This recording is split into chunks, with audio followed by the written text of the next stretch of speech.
अभय सिंह चौटाला जिन्होंने उनके लिए, किसानों के लिए इस्तीफा दिया अपने पद से, उसकी तरफ ध्यान जरूर दें और ध्यान देकर उसके हाथ मजबूत करें। हम तो मार्केट में पहले आ चुके हैं, बाद वाला आदमी काटता है, पहले आने वाला काटता है। और हमारे लिए, हमारे साथ समर्थन है उनका भी पूरा, उन भाइयों का भी समर्थन है कि भाई यहाँ कोई ऐसा आदमी आना चाहिए जो जनता के बीच में 5 साल तक रहे। और मैं जनता से वचनबद्ध भी हूँ इस बात में, मैं मिट्टी से जुड़ा हुआ आदमी हूँ। आप देख रहे हैं हरियाणा से पेश मैं हूँ आपके साथ अरुण दून, सोनीपत लोकसभा से इंडियन नेशनल लोकदल के प्रत्याशी रिटायर्ड एसपी अनूप सिंह दहिया ने सोनीपत लोकसभा के 6 हल्कों की मीटिंग आज गोहाना में ली है और हमारे साथ बातचीत के लिए मौजूद भी हैं। तो एसपी साहब, द्रोणाचार्य अवार्डी हो, अंतर्राष्ट्रीय खिलाड़ी भी रहे हो, तो खिलाड़ियों को मान सम्मान देते हुए अभय सिंह चौटाला और इनेलो पार्टी ने जो आपको टिकट दी है, क्या कहना चाहिए? चौधरी अभय सिंह चौटाला का सबसे पहले मैं धन्यवाद करता हूं कि जो खिलाड़ियों की इनाम राशि की शुरुआत, जैसे मैंने बताया ना, वर्द की पेंशन की जो शुरुआत की थी, तो खिलाड़ियों को इनाम राशि की शुरुआत भी इसी पार्टी ने की थी। और खिलाड़ियों का इनके समय में बहुत मान सम्मान था, कोई मान सम्मान में कभी इन्होंने कमी नहीं छोड़ी। उस टाइम राशि जितने भी एक आर्थिक स्थिति के हिसाब से थी, बाद में वो बढ़ती भी चली गई, ऐसी बात नहीं को जो कि तो रही हो, लेकिन शुरुआत की हुई चौधरी ओम प्रकाश चौटाला के द्वारा शुरुआत की गई थी। और उसने खिलाड़ियों के जो प्रेमी थे, उसने खिलाड़ी को एक अच्छा मानते हुए शायद मेरे को टिकट दे दी, लेकिन मेरे को उन्होंने खिलाड़ी के लिए नहीं, जनता द्वारा मेरे को तय किया गया भाई हमारी जो टिकट है वो इनको दे दो। उन्होंने जनता से पूछा था कि भाई आपके हलके में, आपके इस गोत्र में जिसने आप कहोगे मैं टिकट दे दूँ। तो कुछ आदमियों ने कहा जी इनको दे दो, उन्होंने मेरे को दे दिया। तो मैं समाज के द्वारा चुना हुआ प्रत्याशी हूँ, थोपया हुआ प्रत्याशी नहीं हूँ। अगर भी जनता के ऊपर थोप दिया हो, मैंने यूँ भेज दिया भाई तुम इसकी वोट दो, वो नहीं। तो दहिया साहब, हरियाणा की बात करी जाए, ऐसा कोई गांव नहीं जिसमें सैकड़ों से कम खिलाड़ी हो, आप भी एक द्रोणाचार्य अवार्डी रहे हो, ऐसा कोई गांव नहीं जहां 50 से कम ज़्यादा पुलिस वाले ना हो, आप एक रिटायर्ड एसपी भी हो, तो अपने भाईचारे को आप किस तरह जोड़ के चलोगे? भाईचारा वो खुद पे खुद अपने संज्ञान से अपना भला देखते हुए वो एनएलओ पार्टी को वोट देंगे। दूसरी बात, मैं एक खिलाड़ी रहा हूं और लगभग काफ़ी सालों से इंडिया टीम का कोच भी रहा हूं। उन्होंने मेरे व्यवहार का भी पता है, मेरे व्यवहार से भी वाकिफ हैं, और मैंने उनके लिए मैंने भी लड़ाई लड़ी है। उनको इस बात का भी पता है कि भाई ये खिलाड़ियों के लिए अड़ने वाला, कुछ दिलाने वाला वैसा आदमी नहीं, दिलाने वाला है, तो ये हमारे लिए सही रहेगा, ये हमारी लड़ाई लड़ेगा और हमें इससे अच्छा ही रिजल्ट मिलेगा। तो आप अपना खिलाड़ियों और पुलिस वाला भाईचारा जोड़ लोगे, आधी से ज़्यादा लड़ाई तो आप वैसे ही जीत ही जाओगे। हाँ, इसी जनता, वो भी कुछ जनता भी और हमारे खिलाड़ी साथी भी, ये दोनों मिलकर और हमारा जो है ना मान सम्मान रखेंगे और हमारे हाथ मजबूत करने में इनका पूरा योगदान होगा। अभय सिंह चौटाला ने जिस तरह लॉकडाउन में, किसान आंदोलन में जनता का साथ दिया, इस्तीफा दिया विधायकों से, उसका इन लोगों को किस प्रकार फायदा हुआ इन लोकसभा चुनाव में?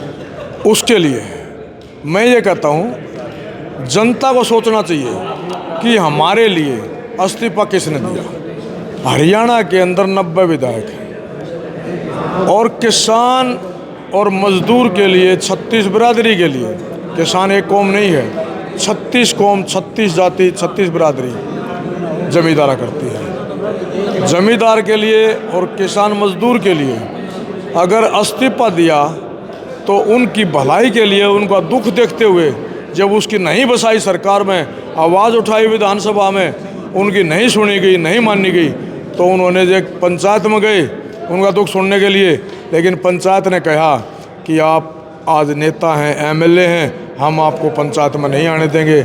हमने बाईकाट किया कि हम किसी नेता को नहीं आने दें। अगर आपको पंचायत में आना है, अपने पद से इस्तीफा दिए और हमारे पास पहुंचिए। चौधरी अभय सिंह चौटाला ने एक मिनट भी सोचने में नहीं लगाई और उन्होंने अपने पद से इस्तीफा भेज दिया। और वो किसानों की पंचायत में अपना इस्तीफा देगा। इस्तीफा मंजूर होने के बाद में पंचायत में बैठने का काम किया और वहाँ किसानों के हक की बात की। उन्होंने कहा कि वह हमारी सरकार आएगी तो किसानों की ऐसी बर्बरता कभी नहीं होगी।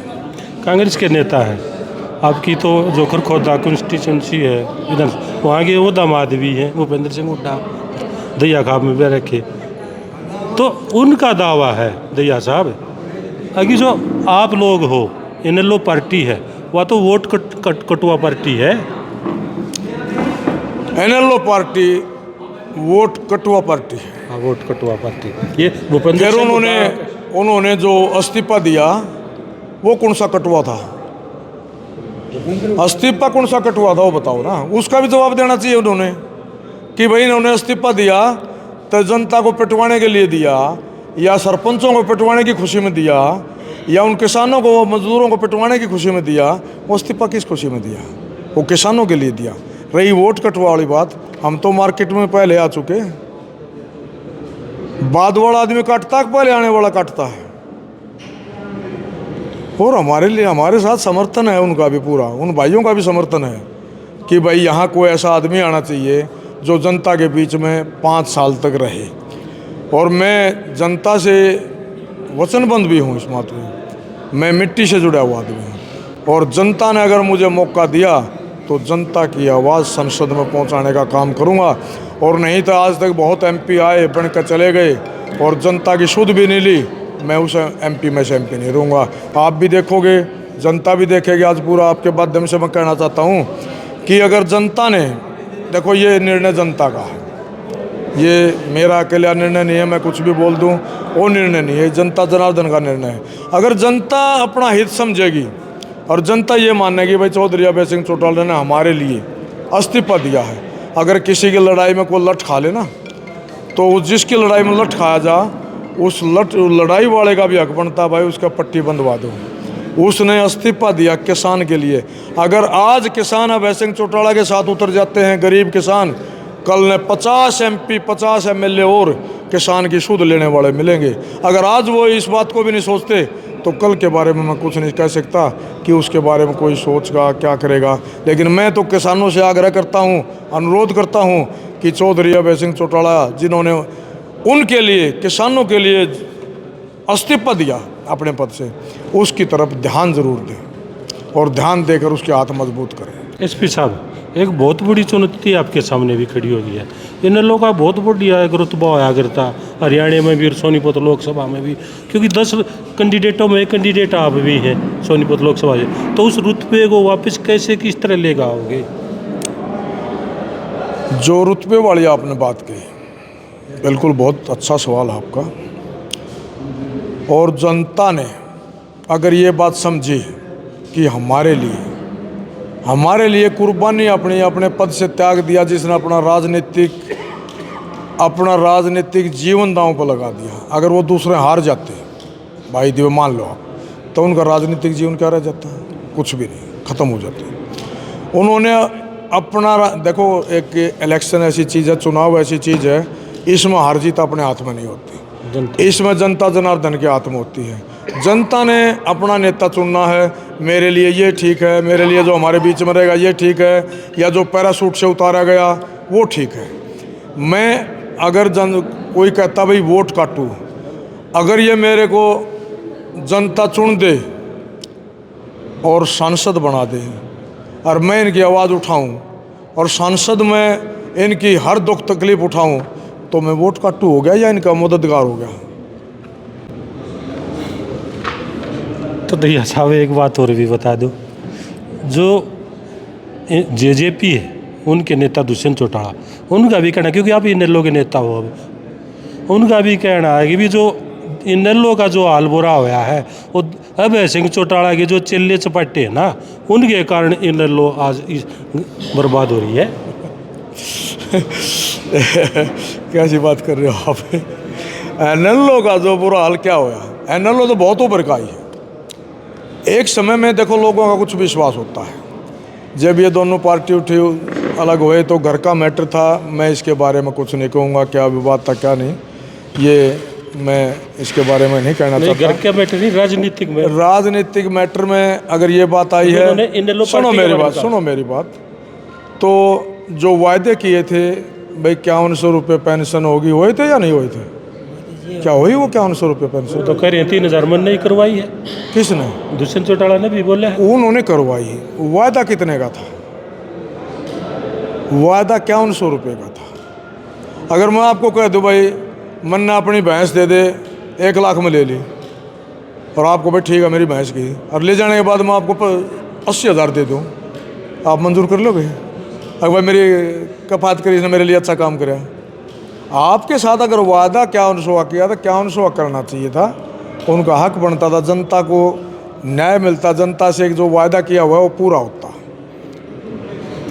बीजेपी ने टिकट दिया मोहनलाल बडोली को, तो उन्होंने भी कहा है कि वो बीजेपी की सरकार रही है 10 साल, इतने विकास के काम कर दिया रहने में। सोनीपत से वो खुद भी 3 लाख से ज़्यादा वोटों से चुनाव जीतेंगे, बडोली साहब ने दावा कराया।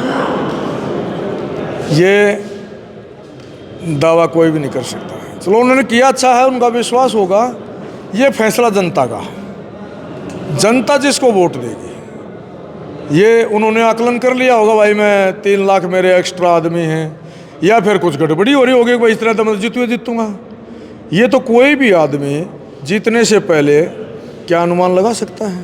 तो या फिर उसका ये अंदाजा हो भाई हमने कुछ गड़बड़ करनी है या और कुछ करना है, तो फिर आदमी कह सकता है अगर हाँ भाई मैंने आज ये काम कर इतना कुछ करना है।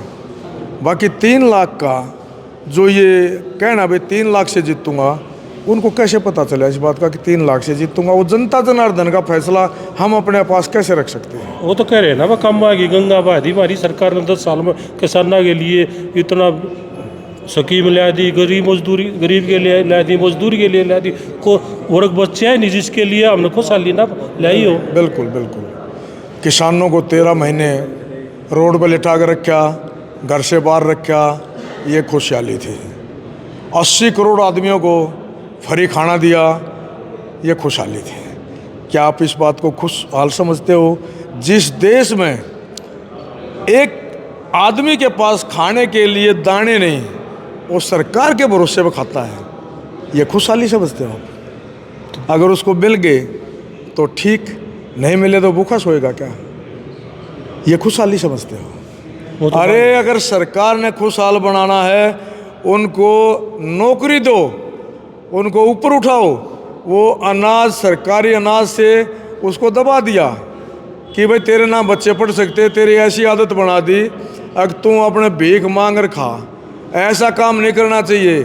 सरकार ने अगर देश का विकास करना है तो उनको अच्छा रोजगार दो, उनके बच्चों की शिक्षा का इंतजाम करो। ये हमारा, मैं ये मानता हूँ अगर जब जिस देश का नागरिक शिक्षा में अव्वल होगा वो देश तरक्की करेगा। जिस देश का नागरिक, हमारा देश भारत जो है ना बहुत कमाऊ नागरिक है, बहुत कमेला नागरिक है। हर नागरिक जो है ना काम चाहता है और उसको काम दिया जाए। अगर आदमी काम करेगा तो फ्री का क्यों खाएगा? सर आप बता सकते हैं इस बारे में? और जो बात है आपने विकास वाली की, वो विकास आप देख रहे थे अपनी आंखों से, आप वहीं भी खड़े थे, बॉर्डर पर गए होंगे। वो विकास जो किसान 13 महीने पड़े रहे, जो अन्नदाता 13 महीने तक अपना रेट मांगने के लिए, अपनी फसल के मूल्य मांगने के लिए, अब हम ये प्लेट लेने जाते हैं, इसका मूल्य हम कहते हैं या फैक्ट्री वाला बताता है? आप ये माइक लाए हैं, इसका मूल्य उसने बताया या आपने कई बार मैं इसके 10 रुपये दूंगा, देना तो देना ना। फैक्ट्री वाला ही बता, मूल्य तय करें जी अपना, किसान ने छोड़ के बाकी तो सब ही अपना मूल्य तय करें। मानते हो ना? फिर किसान के साथ ऐसी क्यों बर्बरता है? किसान के साथ ऐसी बर्बरता क्यों? ये प्रश्न तो उससे पूछो जिसने किसान के साथ बर्बरता कर रहे हैं।